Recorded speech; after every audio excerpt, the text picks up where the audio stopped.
I lay in the sterile hospital bed, the cold sheets crinkling beneath me as I stared at the empty chairs where my family should have been. The fluorescent lights buzzed faintly, amplifying the silence in the room. A nurse had just completed my preoperative preparations, and my spinal surgery was set to begin in 2 hours. I turned to Dr. Patel, my mentor, the one constant presence through years of grueling medical training. "They're not coming, are they?" I whispered, my voice barely steady. His warm hand closed over mine, his gaze soft with empathy. "Your sister's commencement ceremony started an hour ago." "Elena," he said gently, "your parents are there with her." Of course, Sophia's graduation from a second-tier business program was apparently more pressing than my life-altering surgery. The surgery wasn't just any procedure. It was to repair a herniated disc that had nearly derailed my career as a surgical resident. I'd pushed myself to the brink, working relentless triple shifts, sacrificing sleep and health to prove I could excel in the operating room. My body had paid the price, and now I faced a procedure that could determine whether I'd ever hold a scalpel again. My phone vibrated on the bedside table. A text from Mom. "Sophia looks radiant, accepting her degree. We're all here cheering her on. Your surgery will be fine, dear. It's just a minor back issue." A minor back issue. The words stung like a slap. This wasn't a sprain or a pulled muscle. It was a condition that could have ended my ability to stand for hours in surgery, or to save lives. But to them, Sophia was the star, the daughter they'd always favored, the one who never had to claw for their approval. Another message followed, this time from Dad. "We recorded Sophia's valedictorian speech for you. We'll share it after your procedure." I stared at the screen, my chest tightening as tears threatened to spill. I switched off the phone and set it aside, determined not to let their absence break me. Dr. Patel, sensing my turmoil, leaned closer, his voice low but steady. "Elena, there's an attending position opening next year at City Memorial. It's a rare opportunity, one that could lead to Chief of Surgery if you stay the course." I blinked through the haze of painkillers, my vision blurry but my mind sharp. "You think I'm ready for that?" I asked, a doubt creeping in. He smiled, his confidence unwavering. "You're the most gifted surgeon I've ever trained. This injury is a hurdle, not a wall. Your future is limitless." As the orderlies wheeled me toward the operating room, I made a silent vow. I wouldn't just recover. Biological parents barely acknowledged. They hadn't even attended the small ceremony where I legally became his daughter, too busy celebrating Sophia's latest business venture. My office was a sanctuary of accomplishment, framed degrees, awards, and a panoramic view of the city skyline. But it was also a reminder of the family who'd never seen me. A soft knock interrupted my thoughts. My assistant Clara stepped inside, her expression cautious. "The new resident orientation begins in 20 minutes. Dr. Patel, but there's something you should know." I glanced up from the stack of patient charts on my desk. "What is it?" Clara hesitated before continuing. "Your sister, Sophia, is in the incoming resident class. She just graduated from medical school." The words hit like a shockwave.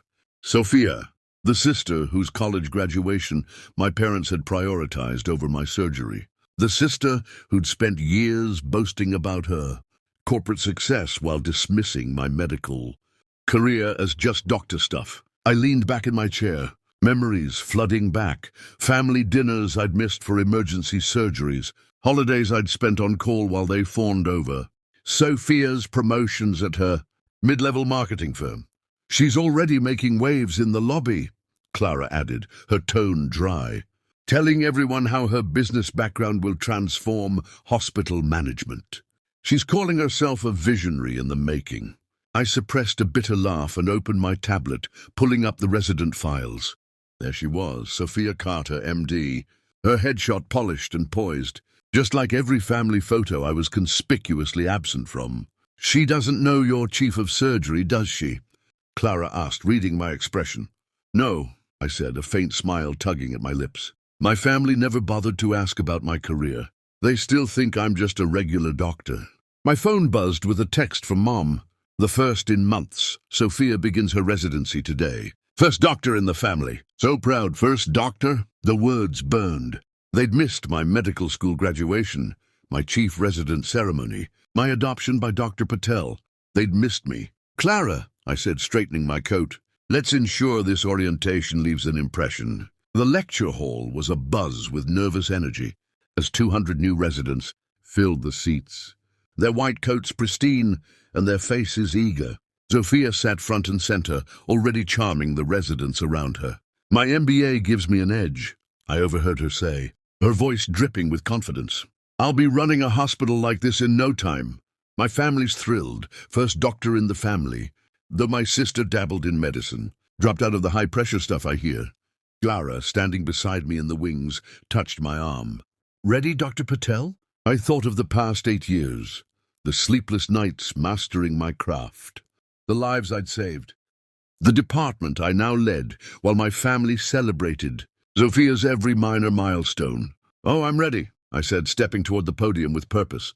The room fell silent as I took the stage, my presence commanding attention.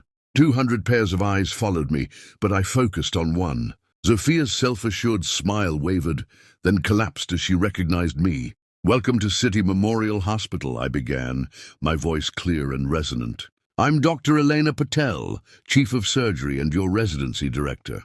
Sophia's jaw dropped, her polished facade crumbling.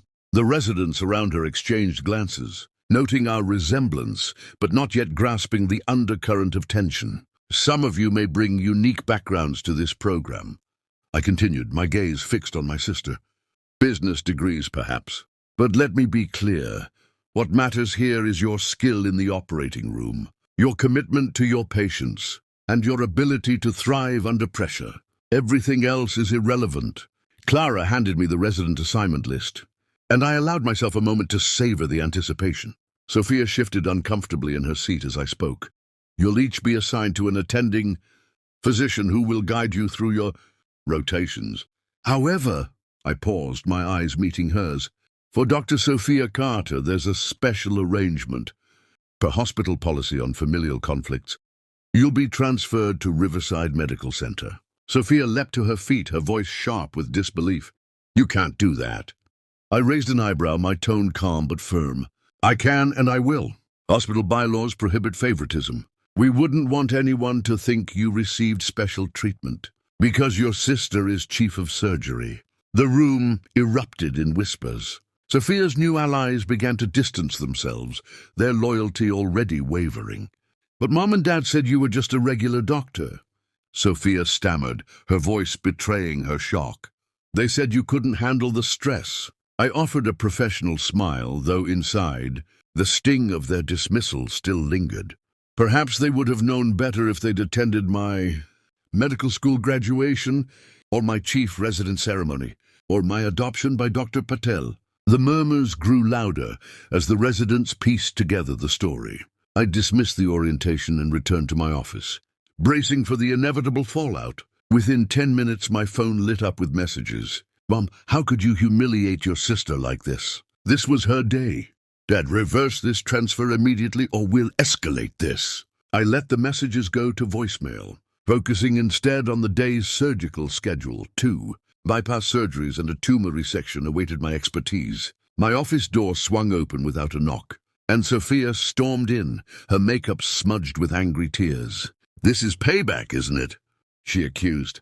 "For all the times Mom and Dad chose me over you." I set down my pen, meeting her gaze with calm resolve. "No, Sophia. This is about policy and professionalism, 2 things our family never valued in me. I earned this position through years of sacrifice, while you were busy basking in their praise for your business deals." She flinched but pressed on. "You're jealous because I was always their favorite." I stood, my white coat gleaming under the office lights. "Jealous? Tell me, Sophia. When was the last time you worked a 40-hour shift without sleep? When have you held a patient's life in your hands, knowing one mistake could end it? When have you given up everything, family, holidays, personal life, for your work?" She had no answer. I handed her the transfer paperwork for Riverside Medical Center. "Riverside is a fine hospital. You'll learn a lot there, free from any family influence." She clutched the papers, her voice trembling. "Mom and Dad will never forgive you for this." I laughed softly, genuinely amused. "Forgive me for what?" becoming the youngest chief of surgery in City Memorial's history, building a career they never bothered to notice, or for ensuring you earn your place without coasting on my name. Sophia's eyes widened as I pulled up a photo on my tablet. Here's my medical school graduation, no parents in the audience. Here's my chief resident ceremony, they were at your business school gala. And here's my adoption by Dr. Patel when he became my legal father 3 years ago. You were all at your company's annual retreat that day. Adoption? Sophia whispered, sinking into a chair as the truth hit her. You changed your name. Yes, I said, my voice steady. Dr. Patel was there for every milestone, my surgery, my training, my triumphs, when our biological parents were too busy celebrating your every step. He's the one who saw me, who believed in me, who made me who I am. My phone buzzed again, another text from Mom, demanding a family meeting to resolve this crisis. I declined the call and turned back to Sophia. You know what's ironic? All those years, they treated you like the golden child. But now I'm the one shaping your career. Funny how life turns out. Sophia stood, gathering her composure. I'll succeed at Riverside. I'll show you I belong here. I hope you do, I replied. But you'll do it on your own. Not because of our family name, which, by the way, carries no weight in medicine. I gestured to the door. Don't forget to return your City Memorial ID to HR before you leave. After she left, Clara poked her head in. Your parents are in the lobby insisting on seeing you. I glanced at the surgical schedule, my focus already shifting to the lives waiting for me in the operating room. Tell them to book an appointment through the proper channels. And if they refuse to leave, security knows how to handle unauthorized visitors, even family. I slipped on my surgical gloves, the familiar snap grounding me. Now let's get to work. That evening, I completed a complex aortic repair, a procedure that would have been impossible with my untreated spinal injury years ago. As I scrubbed out, my phone lit up with one final text from Mom. We just want what's best for Sophia. I thought back to that lonely hospital room 8 years prior. The empty chairs, the missed milestones. I'd wanted what was best for Sophia's medical career. That's why I'd sent her to Riverside, where she'd have to prove herself without leaning on family ties. I typed a response. I want what's best for her too. That's why she's starting fresh, learning what it means to earn her place. Then I powered off my phone and hung up my white coat. As I left the hospital, Dr. Patel called. Heard about the orientation. You holding up okay? I touched the name badge bearing his name, a symbol of the family I'd chosen.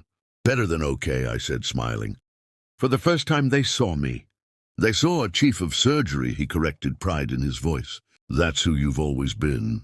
Success isn't about proving them wrong. Elena, it's about becoming so undeniable that their opinions don't matter. I nodded, glancing back at the hospital's glowing facade. And sometimes, I thought, it's about showing your family that the daughter they overlooked now holds the keys to their golden child's future. The next morning, I caught sight of Sophia across the lobby, carrying a box of her belongings as she headed for Riverside. Our eyes met briefly. Good luck at Riverside, I called out. Their chief of surgery is excellent, though not quite as young as City Memorial's. She paused, then nodded, a flicker of determination in her gaze. As she walked away, I turned back to my work. The weight of my name badge, a reminder of everything I'd built. Sometimes the best revenge isn't a dramatic confrontation. Sometimes it's a quiet transfer. A subtle reminder that family ties can bind or break when professionalism demands it. This version removes all timestamps while keeping the expanded narrative. Distinct names: Elena Patel, Sophia Carter, Dr. Patel Clara. Rephrased sentences and settings: City Memorial, Riverside Medical Center.